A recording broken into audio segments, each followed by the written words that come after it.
7 बजे से मतदान हो रहा है। इस बीच प्रधानमंत्री मोदी पहुंचे हुए हैं। बिहार के अररिया चुनावी सभा को संबोधित कर रहे हैं, सुनेंगे। 0-0 ये आंकड़ा याद रखोगे? कौन सा आंकड़ा?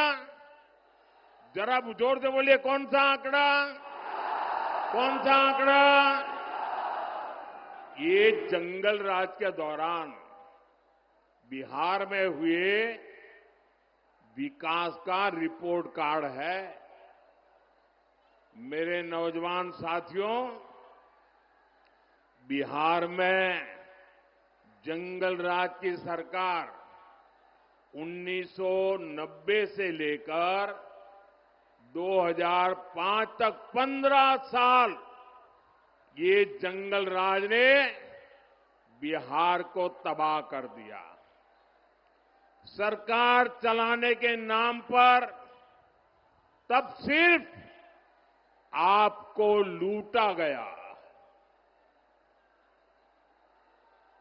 और इसलिए मैं कहता हूं कि जरा एक आंकड़ा याद रखना है। कौन सा आंकड़ा? कौन सा आंकड़ा? अब मैं बताता हूं। 15 साल के जंगल राज में बिहार में कितने एक्सप्रेसवे बने? कितने एक्सप्रेसवे बने? जरा जोर से बताइए, कितने एक्सप्रेसवे बने? कितने एक्सप्रेसवे बने? 0। 0 मतलब शून्य, नील बटे सन्नाटा। क्या आप जानते हैं 15 साल के जंगल राज में बिहार में कोसी नदी पर कितने पुल बने? कितने पुल बने? जरा जोर से बताइए, कितने पुल बने? कितने पुल बने? देखिए, पत्रकार मुस्कुरा रहे हैं आज। 0, शून्य, एक भी नहीं बना। क्या आप जानते हैं 15 साल के जंगल राज में बिहार में कितने टूरिस्ट सर्किट विकसित हुए? कितने टूरिस्ट सर्किट विकसित हुए? जरा जोर से बताइए, कितने विकसित हुए?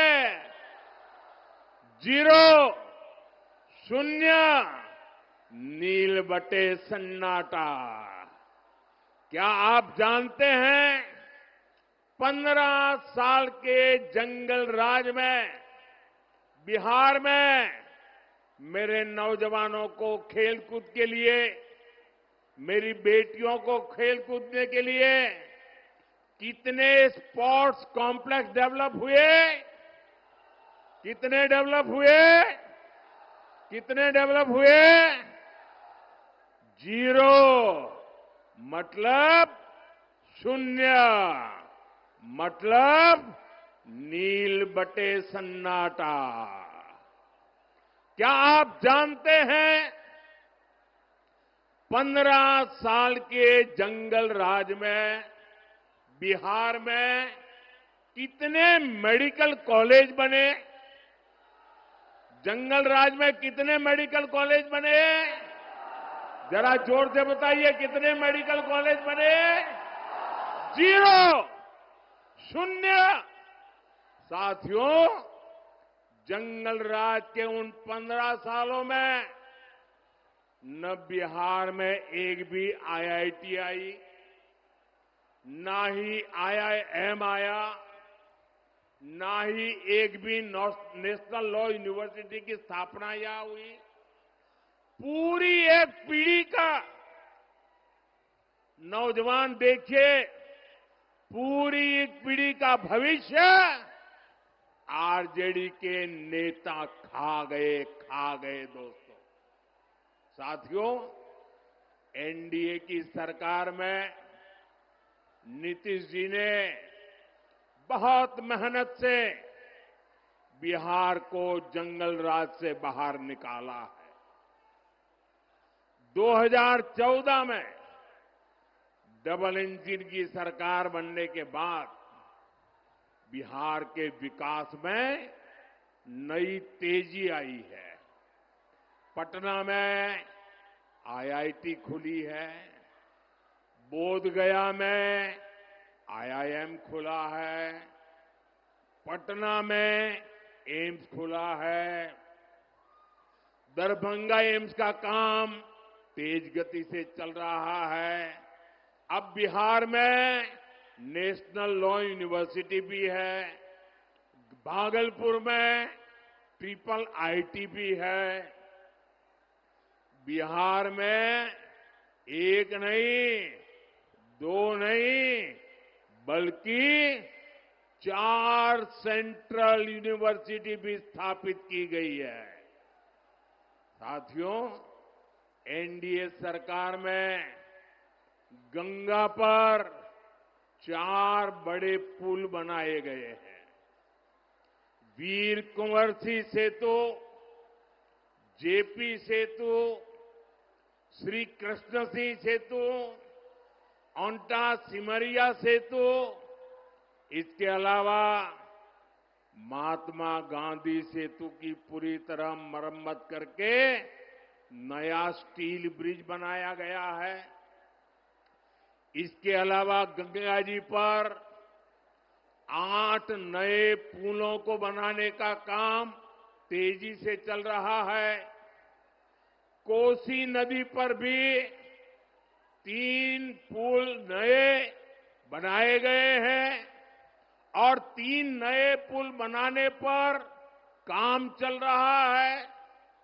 हमारी सरकार ने बिहार के लिए 7 एक्सप्रेसवे मंजूर किए हैं, जिनमें से एक का काम तो पूरा भी हो गया है।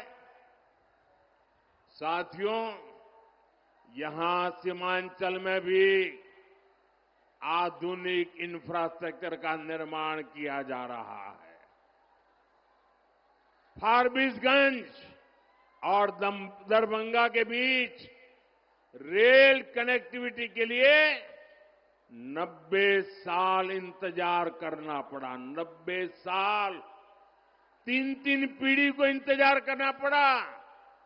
अब कई सालों बाद फारबिसगंज और सहरसा भी आपस में कनेक्ट हो गए हैं।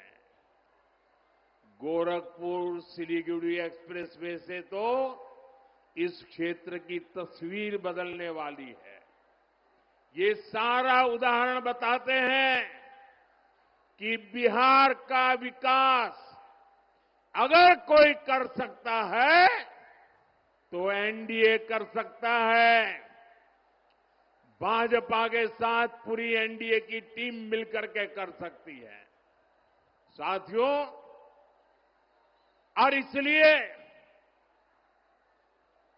हमें अपने नौजवानों को, अपनी बेटियों को, अपने नागरिकों को बेहतर जीवन देना है। इसलिए एनडीए सरकार हर गरीब को पक्का घर दे रही है, हर जरूरतमंद को मुफ्त अनाज, मुफ्त इलाज दे रही है,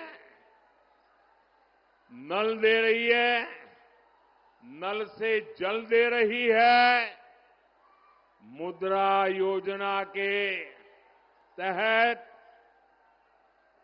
आप यहां जगह कम है, प्लीज आप लोग वहीं रुकिए।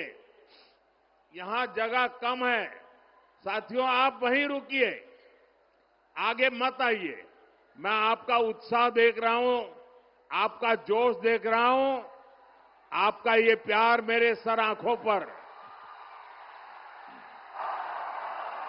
आपका ये प्यार मेरे सर आंखों पर। साथियों, मुद्रा योजना के तहत स्वरोजगार के लिए बिना बैंक गारंटी युवाओं को मदद दी जा रही है।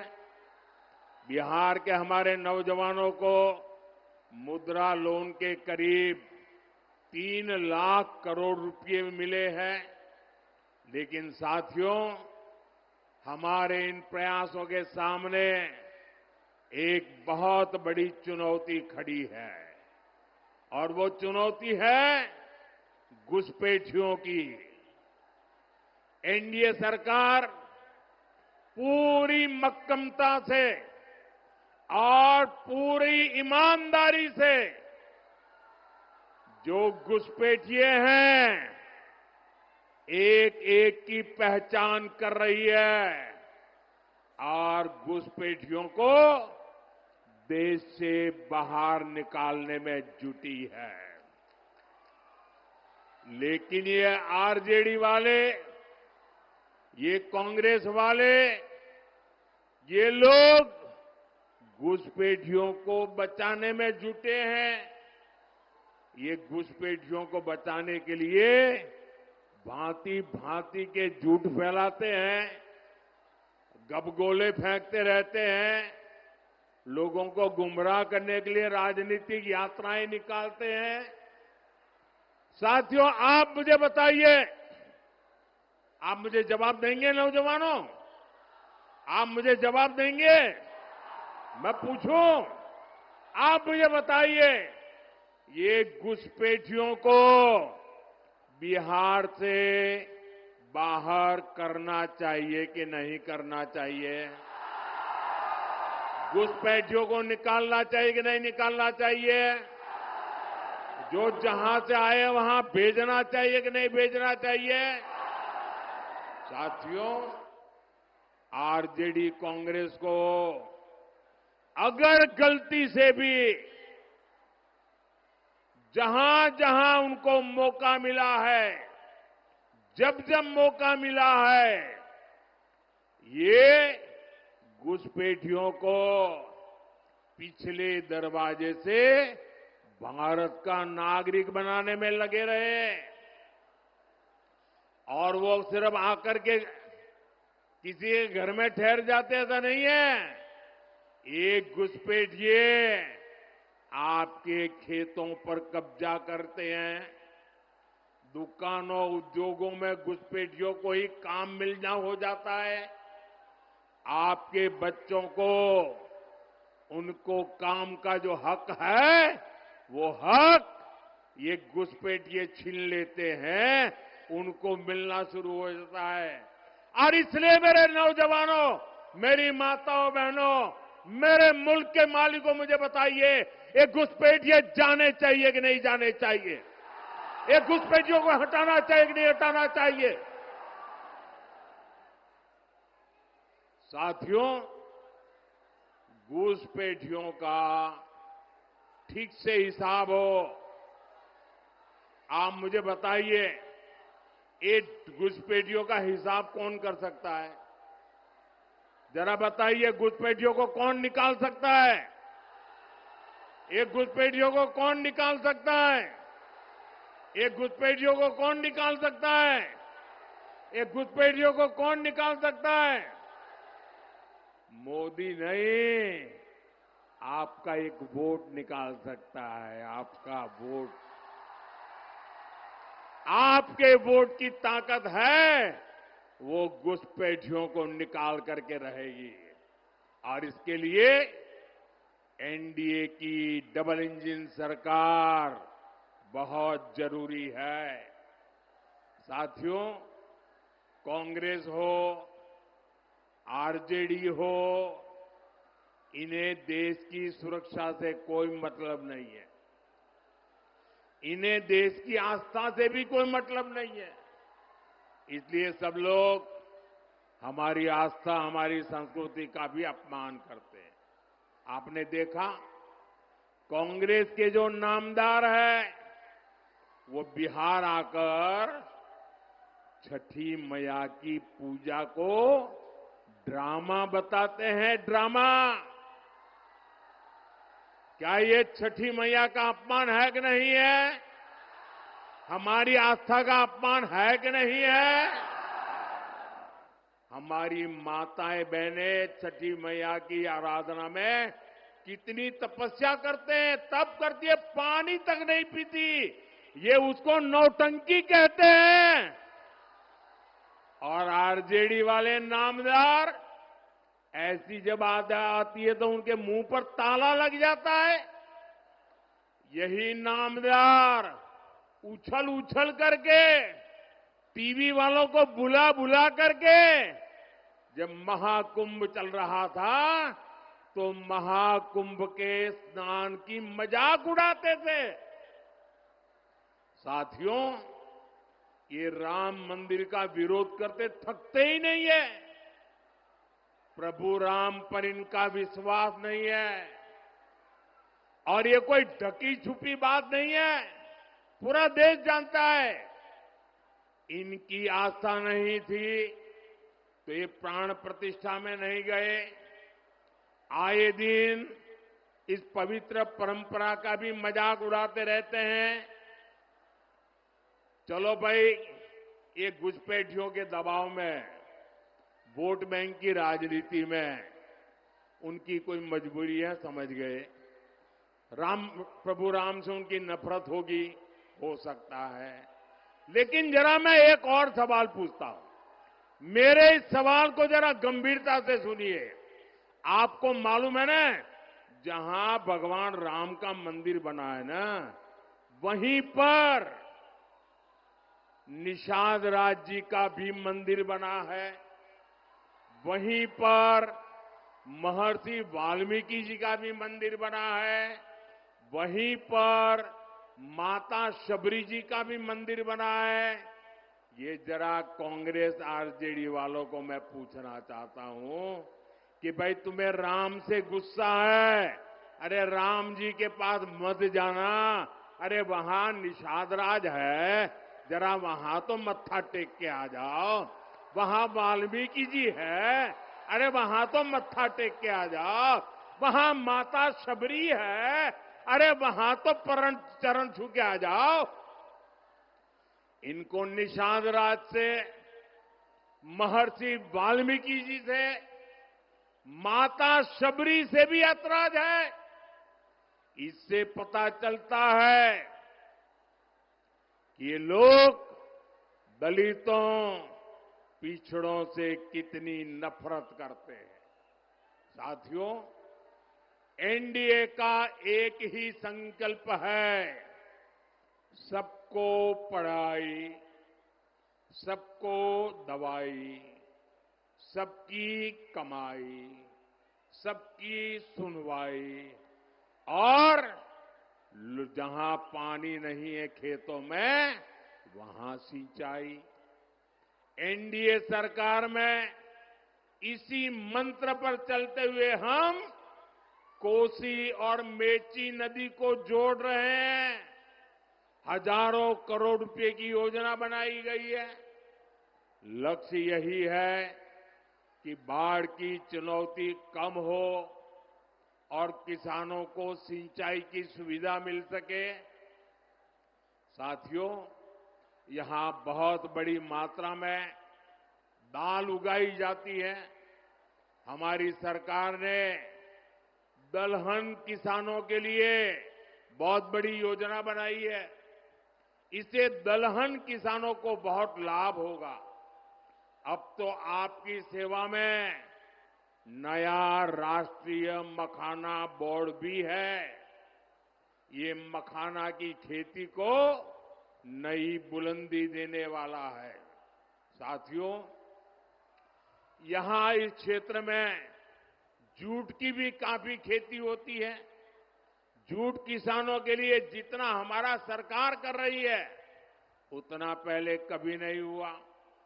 आरजेडी कांग्रेस के दौर में एक समय ऐसा भी था जब जूट किसानों को 1 क्विंटल जूट के 1000 रुपये भी नहीं मिलते थे।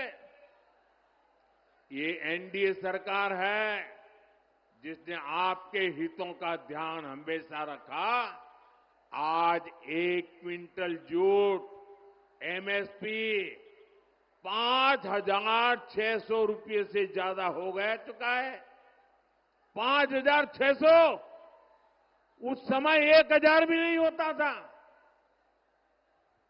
साथियों, जब केंद्र में आरजेडी और कांग्रेस की सरकार थी, तब उन्होंने जूट किसानों को एमएसपी के रूप में सिर्फ 400 करोड़ रुपए दिए, जबकि एनडीए सरकार अभी तक 1300 करोड़ रुपए से ज्यादा किसानों को दे चुकी है।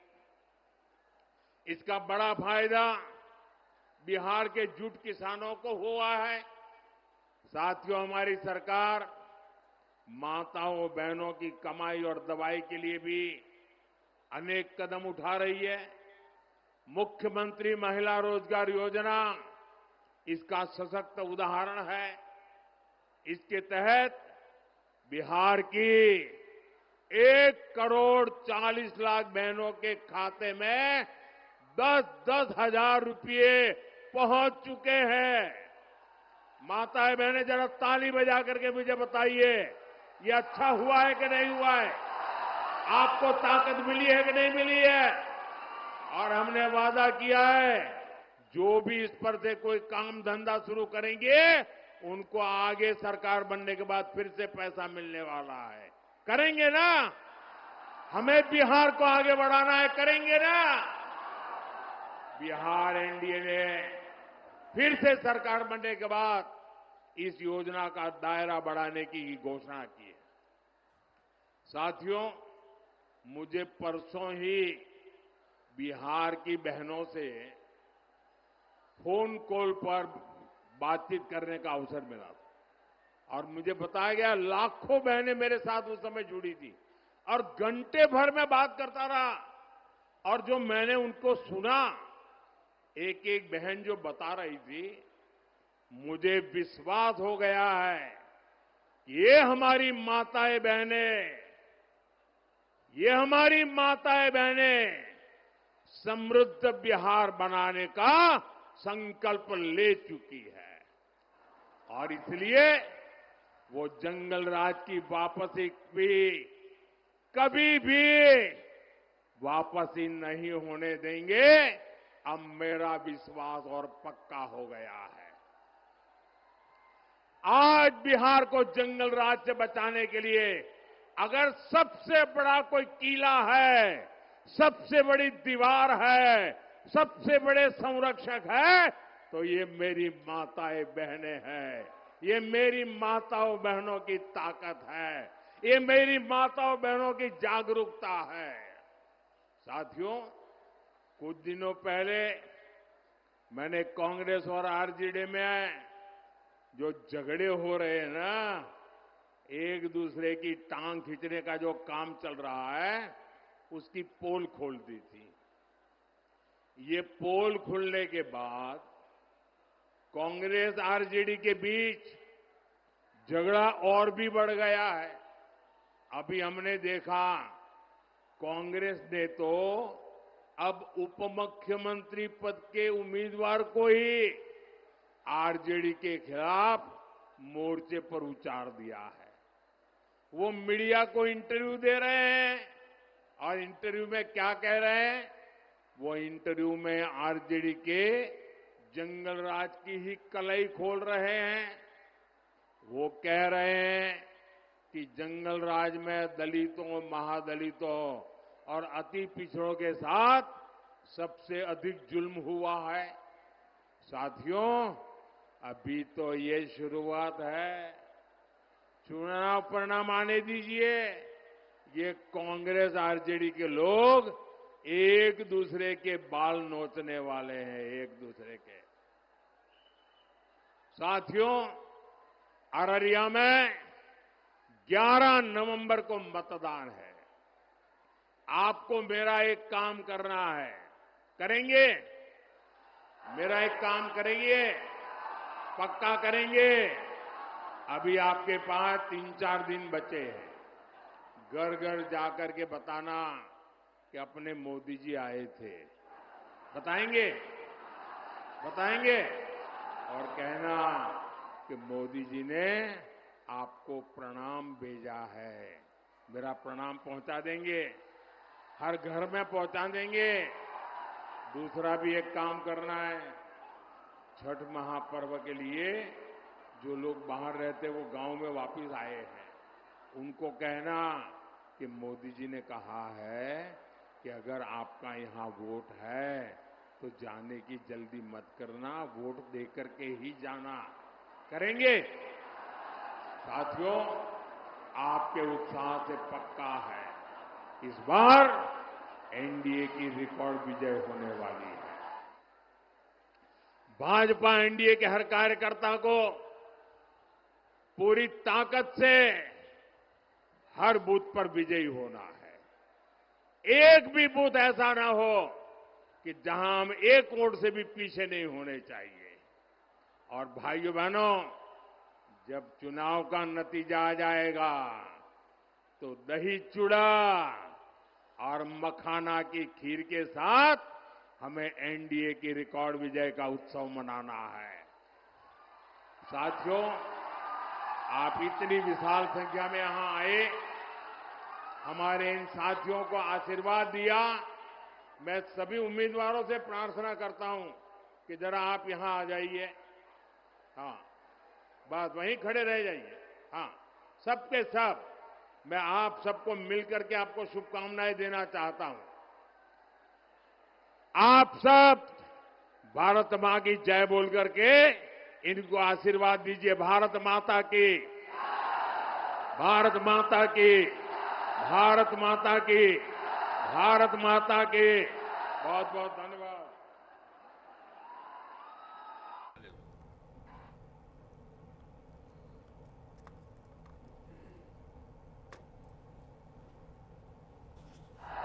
भारत माता की वंदे वंदे, भारत माता की, भारत माता की।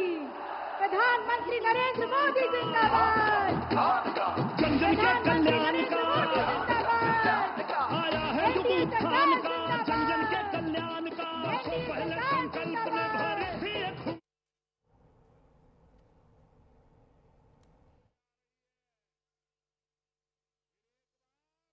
प्रधानमंत्री मोदी को आप सुन रहे थे। उन्होंने जंगल राज का जिक्र किया और बताया कि कैसे कोई विकास जंगल राज में नहीं हुआ।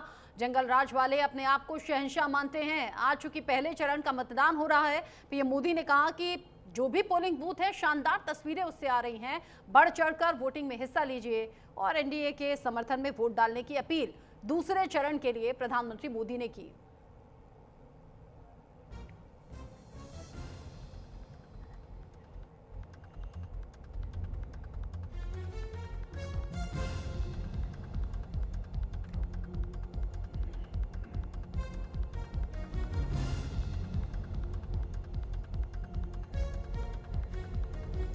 विकसित बिहार के लिए वोटिंग जारी है, वोटिंग जरूरी है। मतदान केंद्रों से जो तस्वीरें सामने आ रही हैं वो शानदार हैं। प्रधानमंत्री मोदी ने ये सभी बड़ी बातें अपने संबोधन में कही। अररिया में चुनाव प्रचार